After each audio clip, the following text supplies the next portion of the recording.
but they don't always know why they're there or what the purpose is, but they know that literacy scores, or especially in my background in special education, there's special education outcomes that are just not ideal, and now they're out of compliance for that. But the team doesn't really always know where to start. And sometimes when we sit at a table, we can say, well, I have this idea of what we should do. And then somebody else says, I have this idea. And if the table is big enough, everybody might have a competing idea. How do we know which one to implement? Hello, everyone, and welcome to the Brighter Together podcast. My name is Janet Courtney, and my special guest today is Jeremy Sawtelle. Jeremy is the Director of Specialized Student Support at Shasta County Office of Education, which is in Redding, California. Jeremy, welcome to the show. Well, thank you so much for having me. It's really great to be here.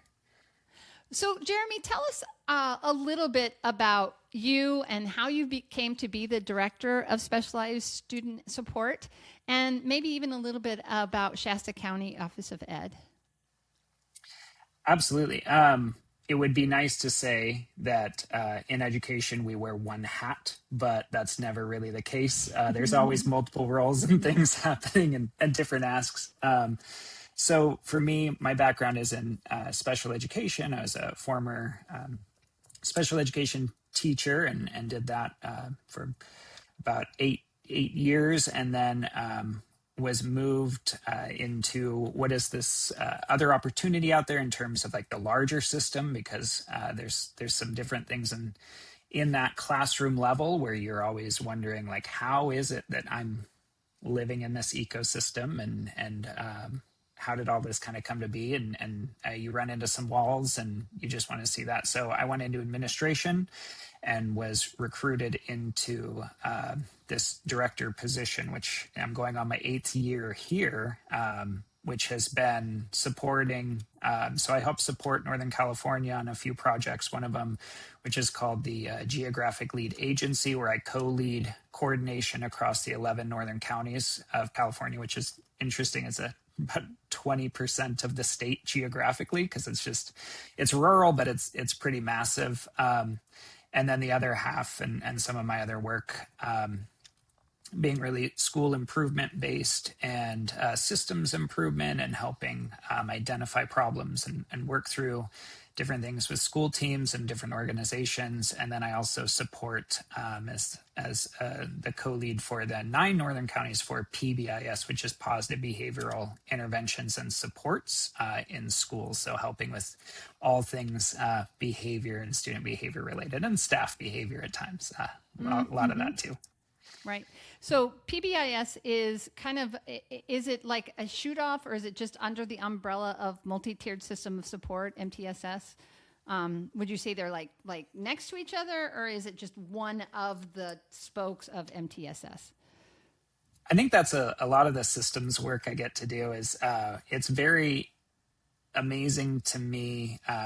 There's so much alignment, and we often call PBIS MTSSB for a behavior track, because if you're looking at multi-tiered system of support, it is the most evidence-based framework we have in terms of addressing office referrals, suspension, and a few other pretty key metrics in schools. So that's been really amazing work to be part of. But I think that systems piece, kind of what you're bringing up, is how we have a lot of frameworks and things, and how does it all come together? And that's been interesting. But yeah, one of the through lines there is always coming back to classrooms and behavior management, and PBIS is definitely kind of front and center. We have almost 1 in 4 schools kind of certified in California as PBIS schools. So it's a pretty big movement. And it's so critical right now, because you're addressing issues with the kids, and because a child can be going along and everything's fine, and then something horrific happens in their life, and all of a sudden you have a totally different child. And that is truly what PBIS does. Part of what it does is recognize what happened here and how do we help this child, right? Yeah, and it's seeing much more of that holistic picture. I mean, it there's an expectation sometimes where a child's going to come to a school and take the worksheet and take the book and do the work and feel very internally motivated to achieve and to do those things. And it's a lot of PBIS is that connection, and connection, human relationships, human connection is a lot of currency, and we want people to understand that and lean into that. And I think that's a lot of the fun conversations we get to have is how are we feeling connected to the students in the room? How are we feeling connected to the school system? And that's a big, I mean, it's 2026, and that's definitely a conversation happening nationwide. Right. Yeah, for sure. For sure. Yeah. And the more we get into technology, the more and more and more it's going to be needed, because it's so easy to plug yourself into something and not into human interactions. And I see, I mean, I know there's a lot of really great things about technology, and I'm not saying don't embrace technology, but as a speech pathologist, I really see some of the breakdowns in communication. You cannot get pragmatic interactions very well on a platform, or meaning like Facebook or Instagram, or even text. Text is just text. There's no nonverbal, me moving my hand. I'm a hand talker. I talk with my hands all the time.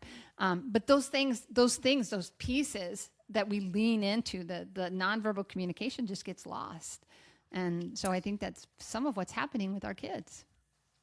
Well, I think in the spirit of efficiency and all of that, we assume best intentions, and we know a lot of what we're adding in is really trying to streamline the educational process. And we were some of the work we do, and thinking through like a recent study, it was, I want to say Gallup, and it was 60 to 65% of like nonprofit and educators just feeling a sense that they're concerned about their mental well-being. They are concerned about just their burnout, and there's just such an increase in turnover and all these things. And you'd think with more technology, with more integration, with more efficiency, we should be doing a lot better in those metrics. We should be feeling more confident, feeling like we have a better grasp on things. And that's not a strong correlation there. We're actually seeing more anxiety, more mental health concerns. And so I definitely think you're making a great point there of the humanness of this, the connection to each other, the connection to just school. What is school? Why are we here? Is really important. Adding more technology doesn't, and clearly in a lot of cases not contributing to a better human connection with each other, and alleviating some of the burnout and anxiety. Yeah, and you have to be in a good place to be able to learn, for sure. So, so I get it. Well, that's fantastic. I love that. So, so tell us. I asked you this question, and I'm just gonna, before we started. So, Shasta County Office of Ed is within the SELPA, but they're separate, right? In Reading, is that correct? Because I was asking him, because I'm like, I know like SELPA, and you can tell us what a SELPA stands for, because I don't even know the acronym. I know what it is, but I don't know, And then there's the County Office of Education, but understanding that they're two different entities, but sometimes they're together. If you could kind of just touch on that for us, I'd love that. Yeah, so depending on the structure of the county office, there's we call it like a nested system in improvement science, where you have like a county, you have a district, you have a school, you have a classroom, and each of those are unique and complex human-centered systems. And the SELPA's primary focus is fulfilling some of the federal and state legislative obligations for supporting students who have disabilities, among other things. Again, back to education can't always be one clear path of what the role is, but overall, yes, having that primary focus of ensuring some compliance, ensuring some improvement in schools, really primarily related to special education, and then the county office being all things school. The unique piece for us is that we have, so most of my role is regional. So it's not just Shasta County, it's that Northern California school improvement.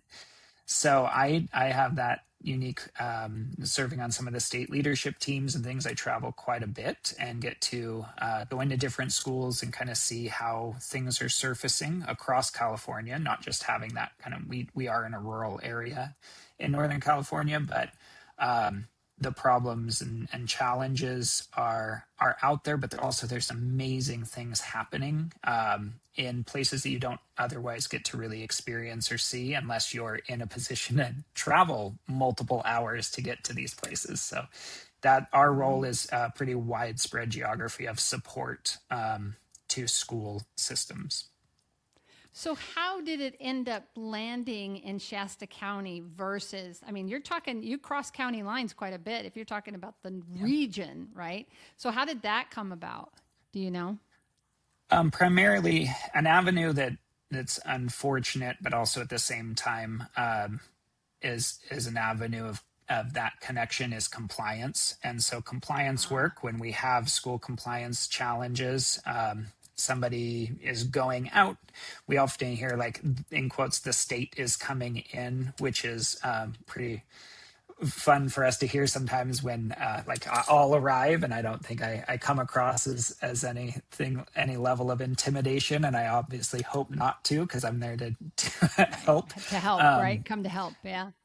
But those compliance pieces are a typical avenue, and now we just do a lot of school improvement work where it's hard for things are moving quickly, and these challenges and things that schools are facing not always surface in metrics. Some schools are very small, or they're not, they're just aware of it, but it's not something we measure in California. I think that's a whole unique thing of value systems becoming priorities, which is what we measure. And I think California is in a place where we're in a pretty widespread revision, or just trying to understand what are our values for schools. What do we want out of schools?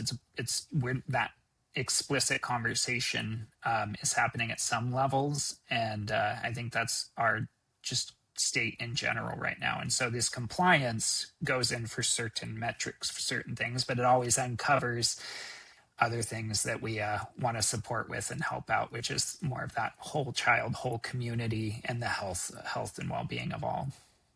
Right. And it's about support. It's not about you did this and you didn't do that. That's not the point, right? Absolutely. Yeah, we continuous improvement is a lot of the background. And so we look at two frameworks, one being improvement science, the other being implementation science. Some that's coming out of healthcare, coming out of places like Toyota, like really large companies and organizations and other sectors have figured out and been able to kind of like just narrow into frameworks where you can do really strong organizational improvement.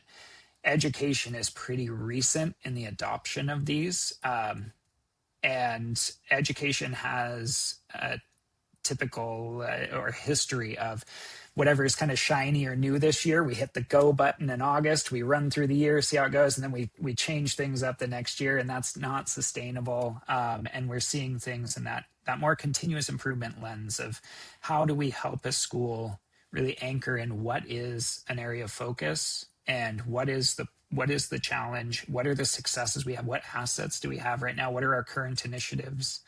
We've helped some schools, and it's we say, what are all the things you're doing? Just all of the things you do for kids, and these can be elementary schools, and it's well over 100 things listed out, and their staffs are not overly large. So it's definitely systems improvement is definitely a place where we find a lot of benefit, and have had a lot of great work happening with those two frameworks.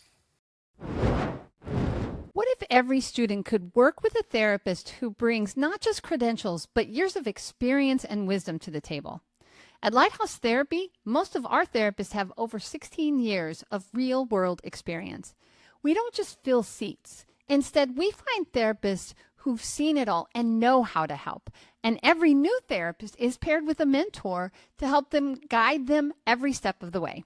Whether through virtual, hybrid, or in-person delivery, your students are getting services that's thoughtful, experienced, and genuinely human. Visit lighthouse-therapy.com/brighter together to learn more. Awesome. So let's switch gears just a tiny bit because I know that you have co-authored a book. I would love to give you an opportunity to talk about the subject matter, the title, the information, how that came about. Tell us about that experience and endeavor that you've completed. I love that because it's published. Yeah, it is. So last year, well, about over a year ago, we were, my colleague and I were starting to just kind of piece together. We have a lot of different certifications in that improvement science and implementation science. And again, those two frameworks, I know in different, in speech pathology, there's different frameworks and they don't always, like you do this one or you do this one. And it's like, well, there's a lot of similarities here. We found that to be true as well. And so we started to blend those and piece them together into a toolkit for educators, for schools. Basically, we want it to be what we call topic agnostic, where we have a lot of different things we want to work with in schools. But at the end of the day, we're working with people. We're working with a lot of complexity, and the landscape is changing. And so, if we were building a house, which tool do you use at which time is kind of our theory in this. So, if you go into a school, which tool do we need at which time to help solve some of these challenges or remove some barriers? And it's been a much kind of bigger reception than we anticipated because we just thought we were putting together some of our thought process, and then it has launched into we were actually presenting this morning at a university about it and had a great time doing that. And it has been we've been to multiple counties and really talking through again the helping a team who in compliance, sometimes a team is formed to solve a problem or because of an unwanted metric, but they don't always know why they're there or what the purpose is, but they know that literacy scores, or especially in my background in special education, there's special education outcomes that are just not ideal, and now they're out of compliance for that. But the team doesn't really always know where to start. And sometimes when we sit at a table, we can say, well, I have this idea of what we should do.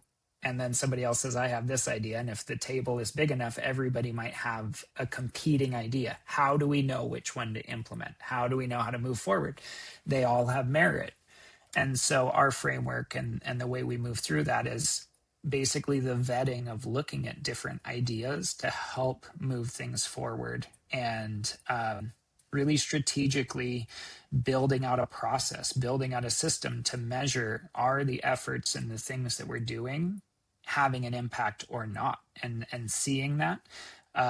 And so we use a variety of tools to kind of get a team there and to help them elicit a better understanding of the water they're swimming in. And sometimes that's difficult to see. And so that's Can't see the overall forest for the trees. Right. Exactly. Yeah. Right? So there's different phases of this improvement journey that we help teams go through this book, and it's protocols, templates, action plans, and we've been again very humbled and very grateful for the reception of it so far, and are really excited. The next piece of it is coming to what we call the psychology of change, and like an addition there is, how do we help the leaders at the table who are feeling somewhat overwhelmed, who are needing to lead the team? How do we help the team collaborate better and show up in a way that we can get to the system's work? Because the most efficient plan doesn't always have the most heart to it. And we're trying to help organizations, help schools with buy-in, with burnout, with getting some of these complex challenges into a healthier routine, and helping the individual and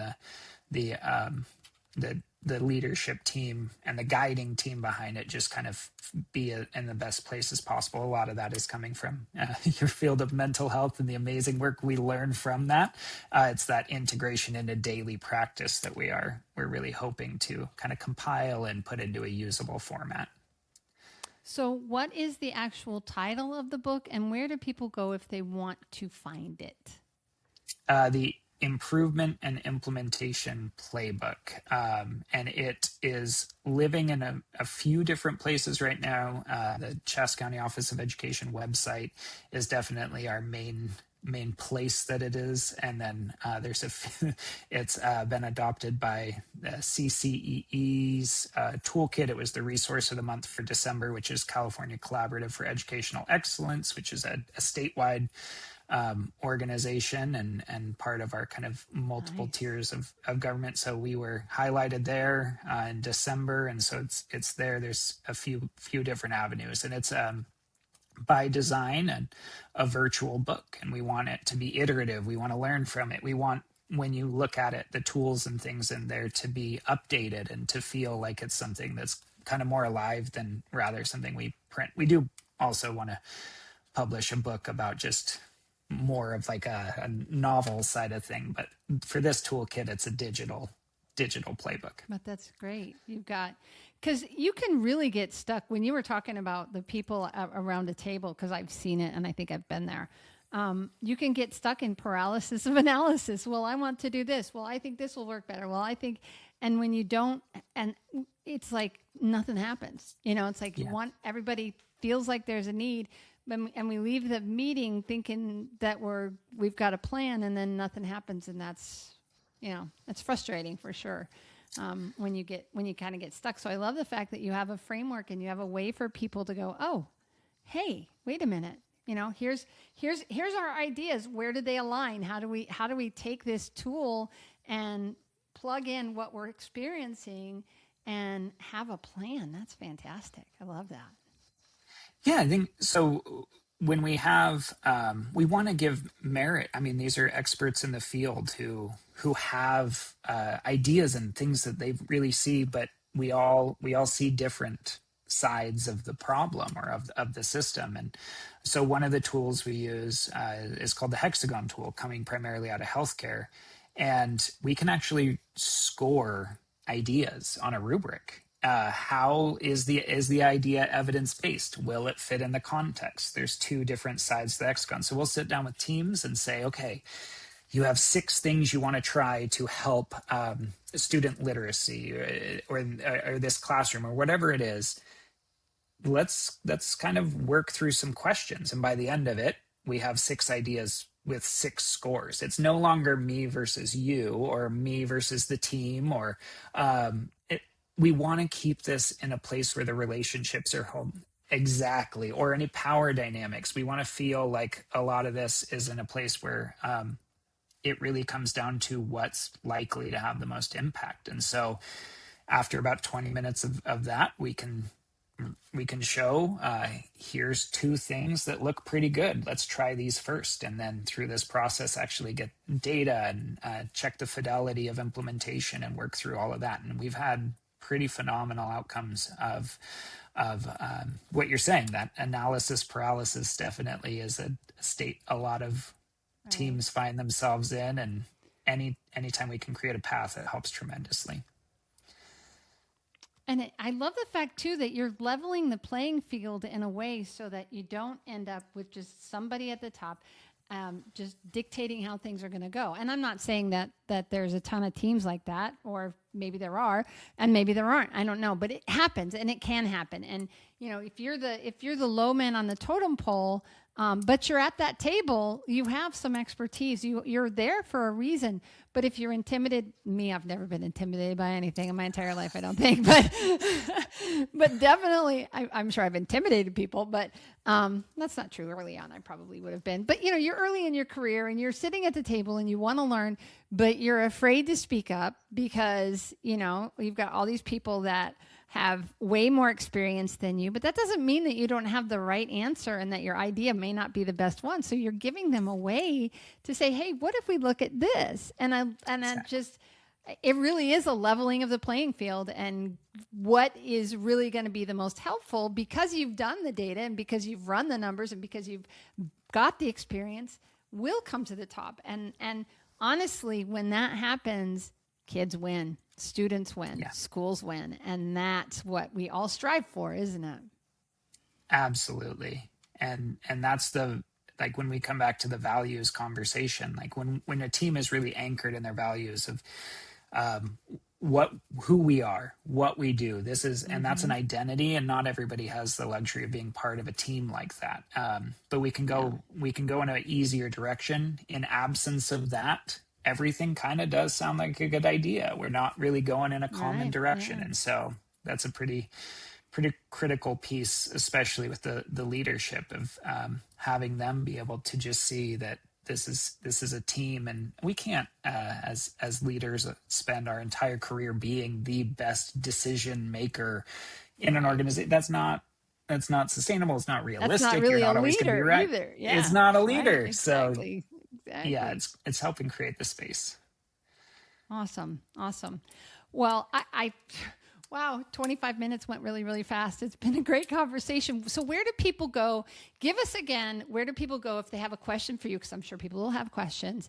Because I know that you can probably be reached through the Shasta County Office of Education. So let's give them that website where they can find it. And then again, tell us where they can go if they want to find, because I'm sure we've sparked somebody's interest, and we want to make sure that they can find the resource, because it sounds like an incredible resource.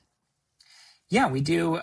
So on that Shasta County Office of Education website, in that there's going to be an improvement and implementation whole section there, which will have the book and also a link to. We have pretty open spaces created for this conversation. For if somebody's interested, we just block off virtual meeting space to have systems coaching. And so that's another way to work with us, is just part of our role is to be coaches in this work. And so we have a link within that where we can be contacted, set up brief meetings, talk through things, and then we offer training support. And our whole goal is to be in a place where we're feeling like there's an authentic integration. There's so many things happening all the time, and we want to feel like it's not another thing, it's part of what's already happening. And so that's a big area of focus for us. Yeah, don't just give me another username and password, please. Right? I've heard that more than once. Oh, not another username and password. Oh my gosh, I can't keep them straight as it is. Yeah. Okay, so Shasta County is SHASTA for those of you that are just listening. So it's Shasta County Office of Education. And Jeremy Sawtelle is SAWTELLE. And I love the fact that I've said this multiple times, and I will continue to say it. Educators are some of the most generous people when it comes to their knowledge, because we love the kids and we want every child to be successful, right? No child left behind, to coin a phrase from somewhere. Gee, I don't know where that came from. But just, and every individual, every child matters. And the fact that you guys are doing things to help kids get through their day and their lives and navigate and graduate and become the next generation is phenomenal. So thank you, Jeremy. Thank you for coming on. Thank you for your time and for your passion, because it's obvious that you love what you do, and the kids win because of it. So thank you. I appreciate it. Very honored to be here, and thank you so much.